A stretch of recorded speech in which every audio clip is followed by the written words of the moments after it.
베베 디아코노스 프로스타티스라는 제목으로 하나님 말씀 전하겠습니다. 어느 주일날 어떤 교회 마당에서 이제 예배가 끝나고 집사님들이 서로 이제 이렇게 인사하는 자리가 있었습니다. 그곳에서 처음으로 교회 서리 집사 임명을 받았던 남자 집사님 한 분이 이제 집사님들과 인사하는 자리를 갖게 되었는데요. 집사님들이 서로 인사를 합니다. 먼저 저는 오명익 집사입니다라고 한 분이 얘기하니까 다른 분이 또 이렇게 받아요. 오 집사님은 안수 집사님이시군요. 저는 이상홍 서리 집사입니다. 그랬더니 처음 직분을 받았던 그 남자 집사님도 그 인사 자리에 껴서 자신을 소개를 하는데 이렇게 소개를 했대요.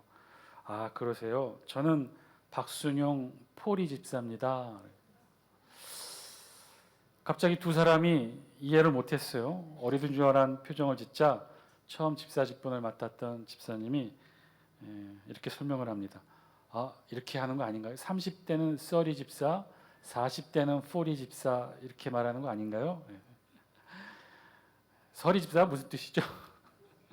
나이가 30대라 서리 집사가 아니라 임명받은 집사이기 때문에 서리 집사라고 이렇게 표현을 하고 있죠.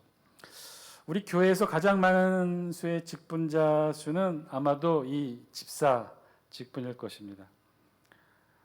우리 교회도 해마다 정책당회를 통해서 우리 교회 교족을 정리하고 있는데요. 그때마다 꼭 확인하는 것이 있어요. 교회 직분자, 그래서 재직 명단을 해마다 정리합니다. 여러 가지 이유도 있겠죠. 이사 가신 분도 계시고 또 집사에서 권사로, 권사에서 또 장로로 또 이렇게 직분이 바뀌신 분들도 있기 때문에 일일이 다 하나하나 조사를 다 합니다.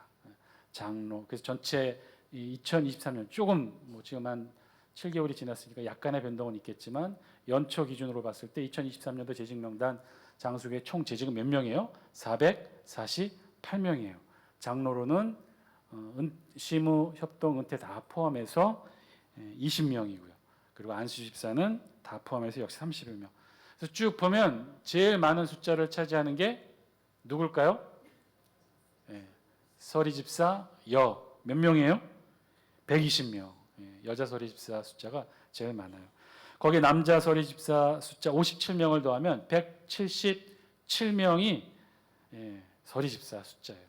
우리 교회 직분자들 재직 명단 중 448명 중에 177명이 바로 이 서리 집사 숫자인 거죠. 거기에 이제 명예 집사님 남녀까지 합치면 얼마예요? 143명을 더하면 320명. 그러니까 320명이 우리 교회 서리 집사 남녀, 명예 집사 남녀 숫자예요. 거기에 집사 직분 이제 안수 집사님까지 합치면 대략 한 351명. 448명 중에 351명이 집사 직분을 갖고 있다는 거예요. 그러니까 상당수 많은 분들이 집사 직분을 가지고 있는 게 사실이에요. 우리 교회에서 그 집사 직분을 말할 때 집사가 어떤 뜻일까? 우리 사전을 찾아보면 집사에 대해서는 이렇게 기록을 합니다. 우리 집사를 사전으로 찾아보면 이랬대요. 첫 번째 뜻이 뭐예요? 주인 가까이에 있으면서 그 집 일을 맡아보는 사람. 그리고 쭉 내려 세 번째 보니까 기독교에서는 교회 각 기관의 일을 맡아 봉사하는 교회 직분의 하나 또는 그 직분을 맡은 사람, 이렇게 뜻을 정의하고 있어요. 그래서 이 1번과 3번 뜻을 종합해서 이 집사라는 뜻을 우리 국어사전에서 살펴보면 주인 가까이 있으면서 그러니까 즉 하나님 가까이에서 교회 각 기관의 일을 맡아 봉사하는 직분 혹은 직분자를 가리켜 집사 직분이라고 말하고 있겠죠. 하나님 가까이 그리고 교회 각 기관의 일을 맡아 봉사하는 직분. 그래서 집사는 교회에서 일하고 섬기는 대표적인 봉사 직분 중에 하나입니다. 봉사하고 섬기는 직분이라는 거죠. 이들 집사를 그래서 보통 교회에서 해마다 정책당회를 통해 임명하는 서리 집사가 주축을 이룹니다. 교회가 해마다 계속해서 임명하는 거죠. 그런 임명직 집사를 따로 부르는 표칭을 이제 서리 집사라고 해요. 그 외에는 이제 공동의회 투표를 통해 선출되는 집사를 안수 집사라고 해서 구분하고 있고 여자는 권사라고 따로 부릅니다. 그러니까 보통 교회 대부분의 직분은 바로 이 임명직 서리 집사님들이 대부분인 거죠. 우리 교회에서도 여기에 177명의 숫자가 이 서리 집사님이셔요. 여기에 명예 집사님들이 추가되면 그 숫자는 더 많아지죠. 명예 집사님은 70세 이상이 되면 서리 집사로 은퇴하신 이 70세 이상이 되시면 은퇴를 하셨기 때문에 더 이상 교회가 집사로 임명할 수가 없어요. 그럼 어떻게 되죠? 한평생 서리 집사로 교회 열심히 봉사하셨는데 은퇴하면 은퇴자는 교회법상 교회가 집사로 임명할 수 없기 때문에 그럼 그분은 직분이 어떻게 되는 거예요? 다시 성도로 불려지게 되는 거죠. 한평생 서리 집사로 열심히 일하셨는데 은퇴했다고 성도로 부른다는 게 말이 안 된다 싶어서 교회에서는 특별히 명예 집사라는 제도를 만들어서 그런 분들에 한해서 정책 당회 결의로 그런 분들은 명예 집사로 추대를 합니다. 혹은 교회 생활, 예수를 믿었는데 70세 이상부터 믿으시는 분들이에요. 이런 분들은 아무리 열심히 일하셔도 교회법상 서리 집사로 임명할 수가 없는 거죠. 은퇴하셨기 때문에. 그래서 그런 분들까지도 정책당의 결의로 명예 집사로 추대해서 명예 집사로 저희들이 그렇게 모십니다. 그러다 보니 교회에서 가장 많은 숫자를 차지하는 분들이 바로 이 서리 집사, 명예 집사, 안수 집사까지 합치면 대략 한 351명이 집사 직분을 다한 분들이에요. 그래서 우스갯소리로 명동 길거리, 아주 사람들이 많이 운집한 길거리에서 사람들 뒤통수에 대고 집사님 하고 외치면 7에서 한 8명 정도는 돌아본다는 거야. 그만큼 집사가 많다는 거죠. 우리 교회에서도 집사가 참 많습니다. 그리고 그만큼 그 말은 교회에서 이 집사님들의 헌신과 봉사가 많다는 말이 되겠죠. 주일과 주중에 이루어지는 대부분의 예배와 사역에서 집사님들의 봉사와 헌신이 대부분을 차지합니다. 물론 그 중에는 우리 안수 집사님과 권사님들 그리고 장로님들의 헌신적인 봉사도 눈에 두드러지고 있겠죠. 어제도 유치부 아동부가 성경학교를 하게 되었어요. 그래서 많은 집사님들, 권사님들이 교사로 또 주방에 나와서 봉사를 해주십니다. 우리 주방 봉사하시는 사진 좀 있나요?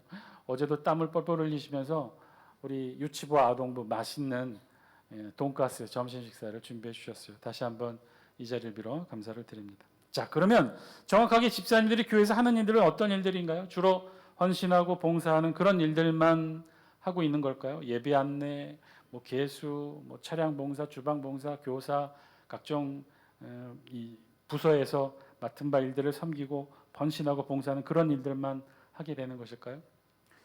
오늘 우리가 함께 읽은 본문 로마서 16장 1절과 2절에서도요.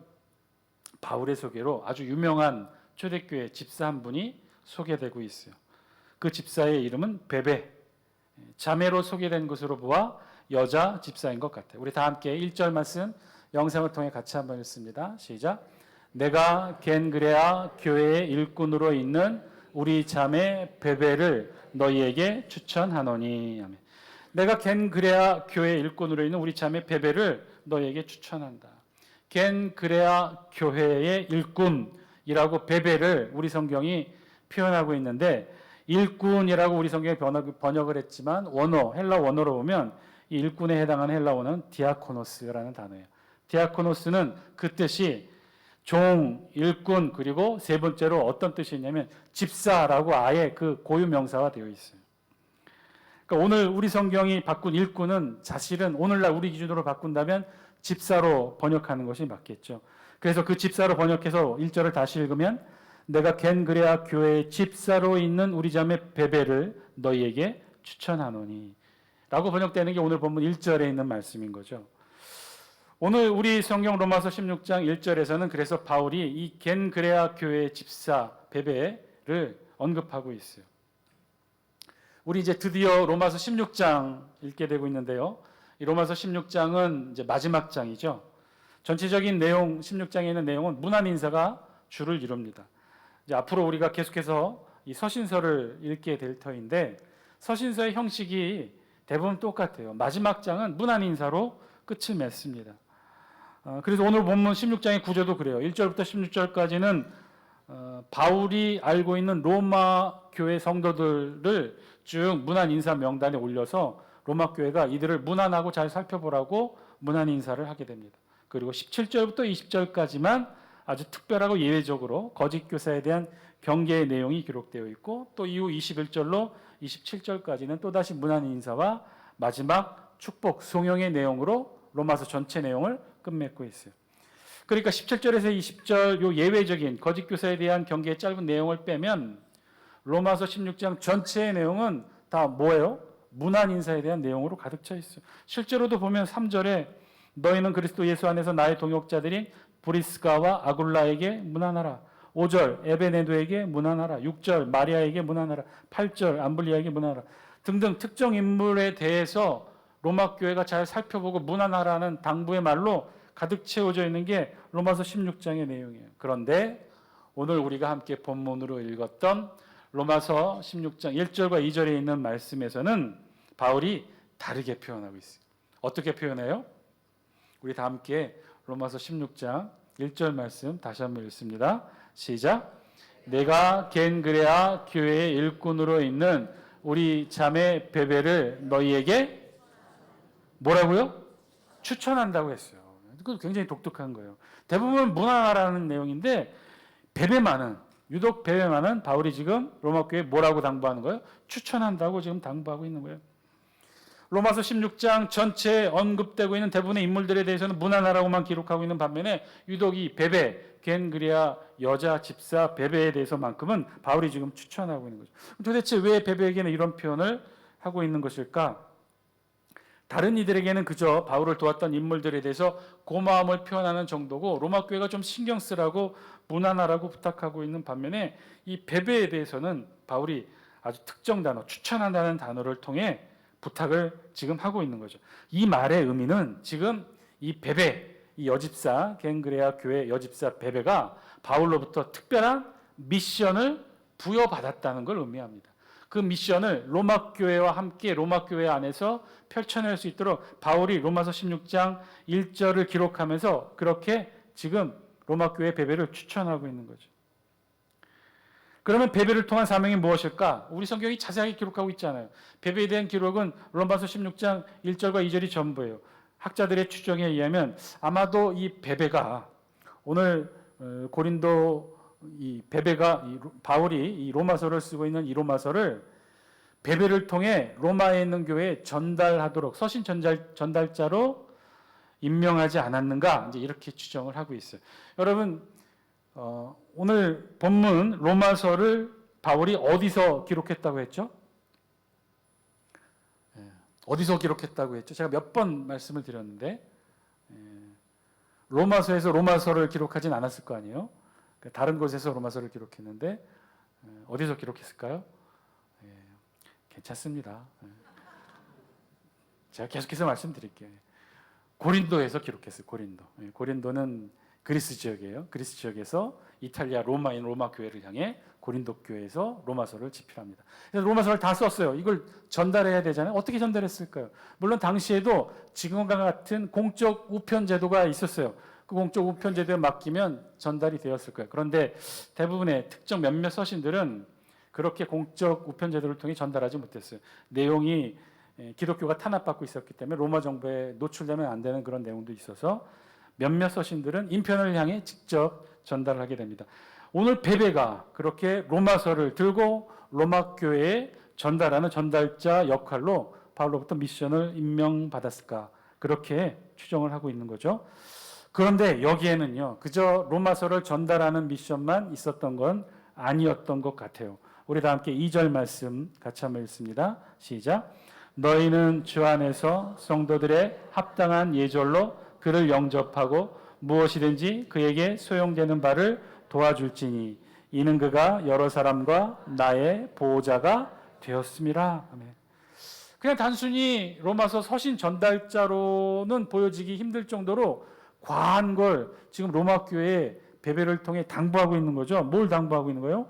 베베가 로마에 갈 텐데 로마서를 가지고 로마 교회에 갈 텐데 그러면 베베에게 합당한 예절로 그를 영접하고 첫 번째. 두 번째는 무엇이든지 그에게 소용되는 바를 도와줄지니. 단순한 서신 전달자에 대한 예우로는 좀 과해 보입니다. 바울은요, 로마 교회가 이 베베에게 좀 과하게 대접하도록 특별하게 두 가지 당부의 말을 하고 있는 거죠. 첫 번째는 합당한 예절로 그를 영접하라고 당부하고 있어요. 우리말 번역으로는 그냥 영접하다고 했는데 그 영접하다 헬라 원어의 뜻은 어떤 집단에 들어오도록 합법적으로 받아들이는 법적 절차를 의미합니다. 그러니까 일종의 법적인 의미를 담고 있는 그런 법적 용어인 거죠. 그러니까 지금 겐그레아 교회 집사 베베를 어떻게 하라는 거예요?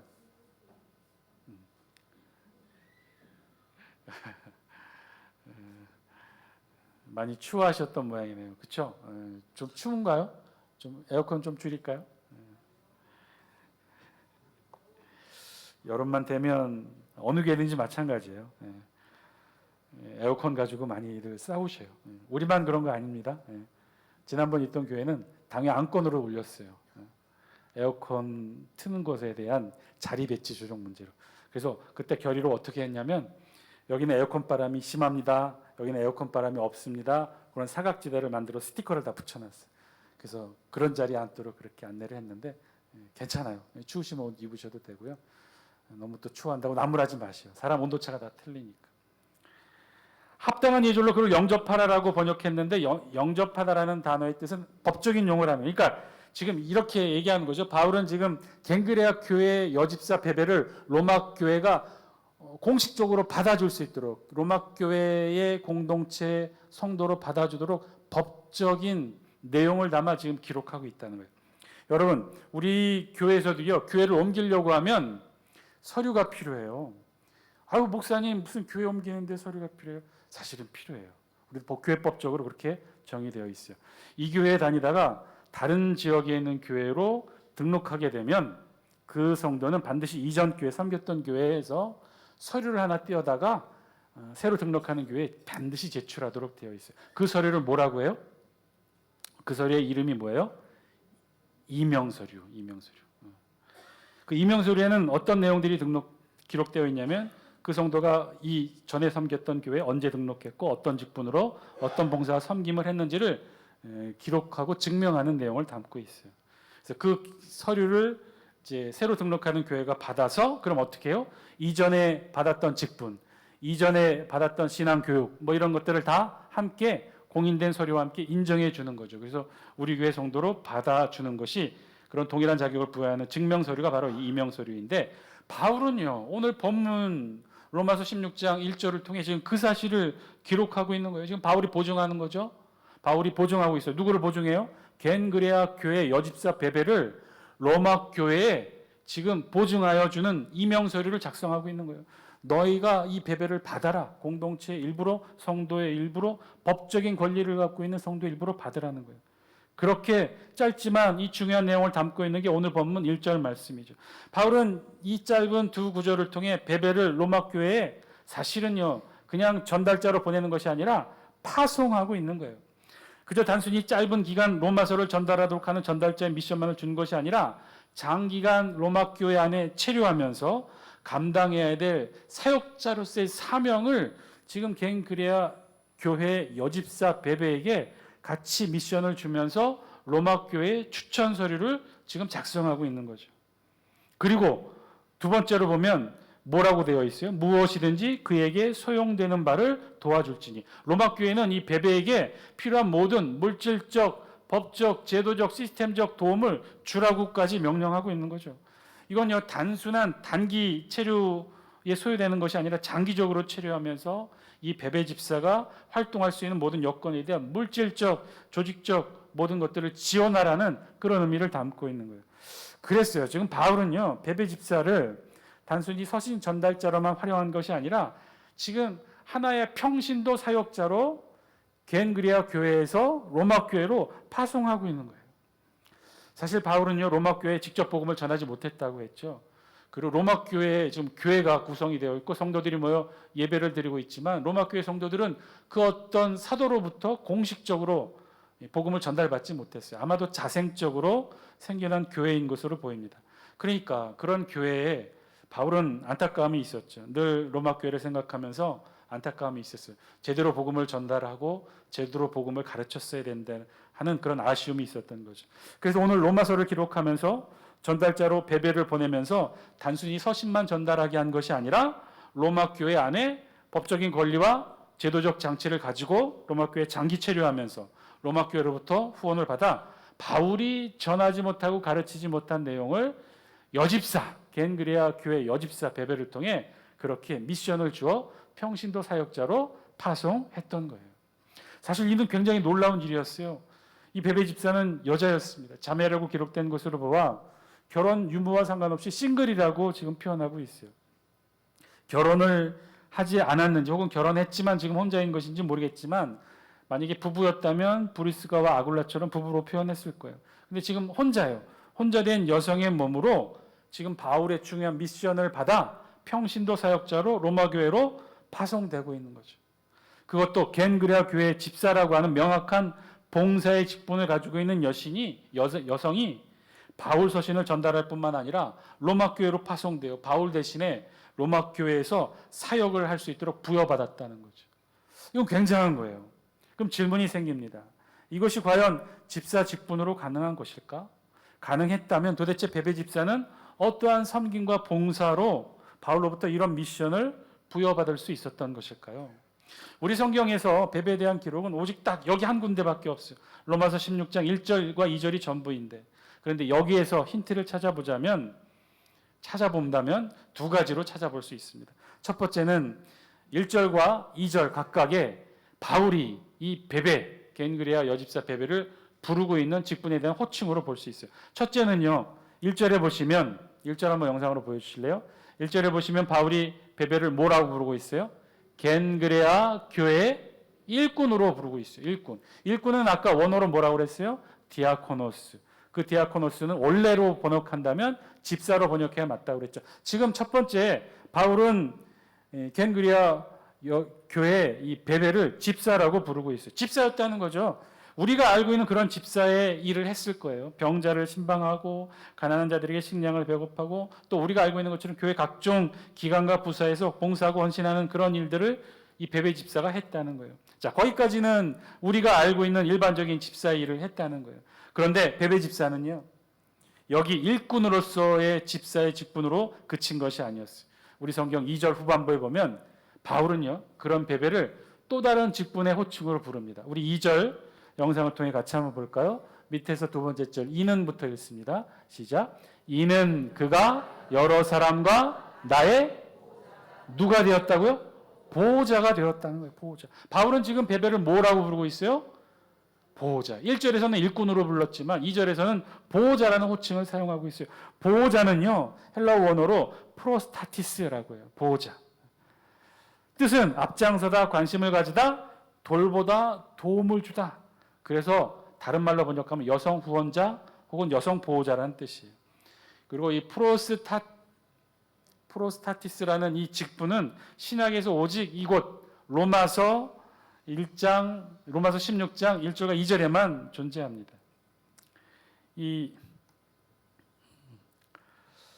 오늘 여러분들이 많이 힘드신가 봐요.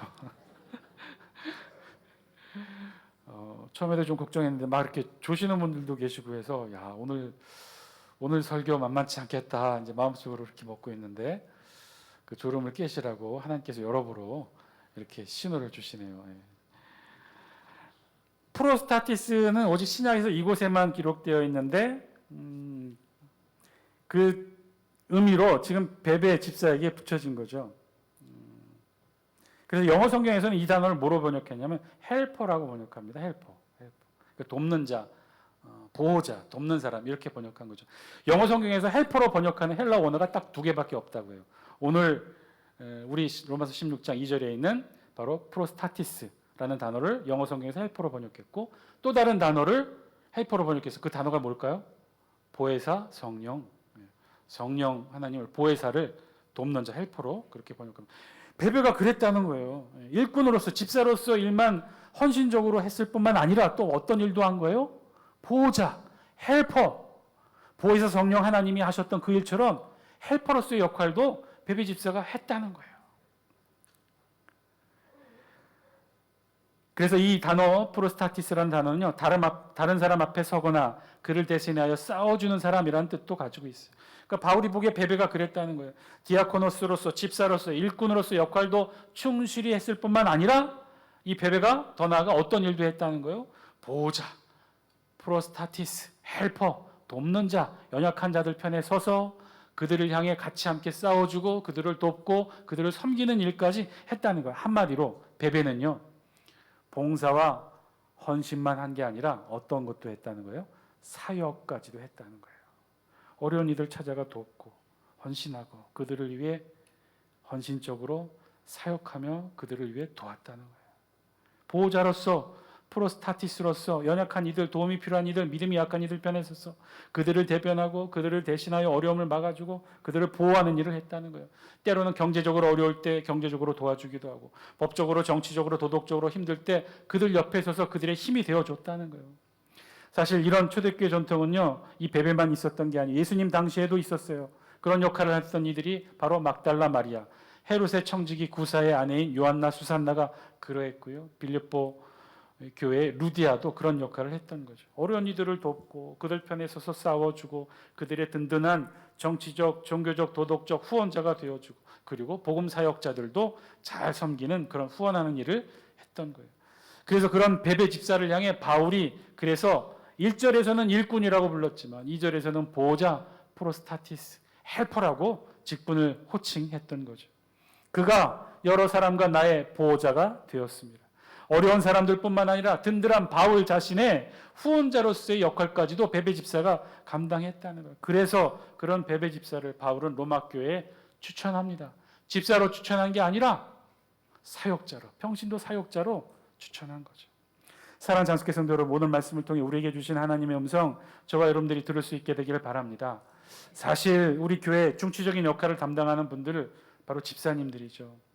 어디 이 서리 집사님들뿐만 아니라 안수 집사님들, 권사님들 다 하나같이 귀하고 아름답게 열심히 교회를 섬기고 헌신하고 계셔요. 그런데 그 중에는, 아니 어쩌면 대부분이 그런 마음이 있는지는 모르겠어요. 그렇게 헌신하고 봉사하면 하면 할수록 많이들 지쳐하셔요. 많이들 힘들어하셔요. 우리 교회 차량 운행을 안수 집사님들이 도맡아 하십니다. 그것도 시무 안수 집사님들이 도맡아 하셔요. 협동까지 합치면 총 19분이 우리 주일과 수요기도의 차량 운행을 이분들이 다 돌아가면서 맡고 계셔요. 얼마나 많이 힘드시겠어요. 그뿐이 아니라 그 일만 하는 거 아니죠. 대표 기도회, 교회 각종 행사와 모든 봉사에 맨 앞에 서서 해야 되니 여간 힘든 것이 아니죠.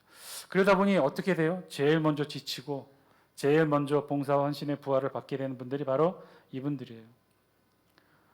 어디 또 꼭 이렇게 힘들어하시는 분들이 안수 집사님 분들뿐만이겠습니까? 권사님들도 힘드시고 서리 집사님들도 힘드시고, 그러다 보니 해마다 일과 봉사에 지친 집사님들이 늘 연말이 되면 하시는 말씀이 있어요. 이제 내년에는 좀 쉬고 싶다. 실제로 그렇게 몇 분은 쉬시는 분들도 계셔요. 아이고 목사님 이제 좀 쉽시다. 언제까지 일해야 됩니까? 30년이 넘었어요. 구역장 건찰로, 차량 운전, 교사, 찬양대원, 안내, 주방본사로 30년 넘게 봉사했어요. 이제 좀 쉬어도 되지 않나요? 연말이면 이런 분들 때문에 우리 교육자들이 여간 전화통 붙들고 실갱이하는 것이 아닙니다. 왜 그럴까요? 왜 이렇게 헌신하고 봉사하면 할수록 힘만 빠지는 걸까요? 교사하면 지치고, 찬양대 대원하면 지치고, 안내하면서 지치고, 주방봉사, 차량봉사, 왜 이런 봉사를 하면 할수록 지치게 되는 걸까요? 오늘 본문의 베베 집사는 그럼 어떻게 된 것일까요? 갱그레아 교회 일꾼으로 정말 누구보다도 더 열심히 봉사했을 터인데, 그런데 이 베베는 어떻게 그런 일들을 다 잘 감당할 수 있을까요? 오늘 우리 성경은 그 사실을 알려주고 있는 거죠. 그 비결은요, 베베 집사는 집사로서 봉사와 헌신으로, 일꾼으로서만 일하지 않았다는 거예요. 베베 집사는 봉사만 한 것이 아니라는 거예요. 베베 집사는 헌신만 한 것이 아니라는 거예요. 일꾼에서 어떤 것까지 한 거예요? 보호자로서의 역할까지 했다는 거예요. 자신의 봉사와 헌신의 영역을 사역의 영역으로 넓혀갔다는 거예요. 베베 집사는요, 주일에 교회에 와서 하루 종일 일만 하지 않았어요. 봉사만 한 게 아니에요. 베베 집사는요, 사역도 했어요. 어렵고 힘든 이들을 찾아가 그들에게 다가가 그들 편에 섰어요. 그들을 돌봐 주었어요. 그들의 보호자가 되었다는 거예요. 그래서 베베는 직분이 두 개였던 거죠. 하나는 집사로서의 직분, 일꾼이 있었고, 다른 하나는 사역자로서의 직분, 보호자의 직분을 감당했던 거예요. 디아코노스, 프로스타티스, 두 개의 직분을 베베는 다 감당했다는 거죠. 그래서 바울은 베베를 그렇게 불렀던 것입니다. 사랑하는 장수교 성도 여러분, 오늘 말씀을 통해 우리에게 주시는 하나님의 음성, 저와 여러분들이 들을 수 있게 되길 바랍니다. 오늘 말씀 앞에서 저와 여러분들은 어떻게 그 집사의 직분을 감당하고 계십니까?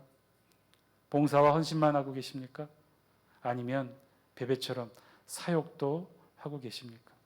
봉사와 헌신은요, 지칠 수 있어요. 그것으로는 지쳐요. 아니 목사님, 그럼 지치면 내려놓아야 되는 거 아닌가요? 교사하다가 지치면 좀 쉬어야 되는 거 아닙니까? 구역장 하다 지치면 좀 내려놓고 쉬어야 되는 거 아닌가요? 여기 혹시 그래서 그렇게 해서 쉬시는 분, 쉬어보신 분 계신가요? 물어볼게요. 그렇게 해서 1, 2년 쉬었더니 어떻게 다시 재충전되던가요? 예전처럼 돌아가서 다시 막 열정이 솟아나던가요? 한 1, 2년 쉬었더니 막 힘이 용솟쳐 오르던가요? 그래서 교회 일 더 열심히 봉사하게 되던가요? 아니에요. 그렇지 않아요. 우리 교회 일은 그렇지 않습니다. 교회의 일꾼은요, 그렇게 되어지지 않아요. 사랑하는 장숙회 성도 여러분, 교회 일꾼은요, 더 열심히 봉사하고 더 열심히 헌신하는 거예요. 그리고 자신의 이 신앙의 사역의 영역과 지경들을 더 넓혀 나가는 거예요. 오히려 더 열심히 나가야 돼요. 더 열심히, 더 열정적으로 봉사와 헌신해서 이제는 사역으로 그 영역을 확장시켜 나아가야 돼요. 여러분, 일꾼으로서 열심히 봉사하고 헌신하셨습니까? 그러면 이제 그 사역의 지경을 넓혀서 보호자로 사역하시기 바랍니다. 나의 도움이 필요한 이들이 누군지 찾아가서 그들 편에 서서 그들의 보호자가 되어주세요. 힘들어하고 지쳐있는 이들이 보이십니까? 남모르게 눈물을 흘리며 아파하는 이들이 주변에 계신가요? 다가가세요. 손잡아 주시고 함께 기도해 주시오. 그리고 아주 조금 여유가 된다면 그분들을 붙들고 가서 밥 한 끼 사주세요.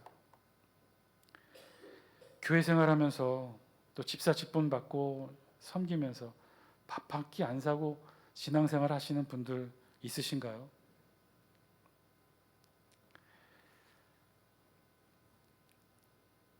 힘들고 어려워하고, 아니 그럴 뿐만 아니라 구역장으로, 권찰로, 부서의 부장으로, 또 장로님들로 맨 앞에 서시는 분들, 여전도 회장으로 맨 앞에 서시는 분들, 그런 분들이 있으면 여러분들 비난과 비판만 하지 마시고 다가가서 손잡아 주시고 그들 편이 되어 주세요. 그리고 밥 한 끼 사세요. 구역장 밥 한 끼 사세요.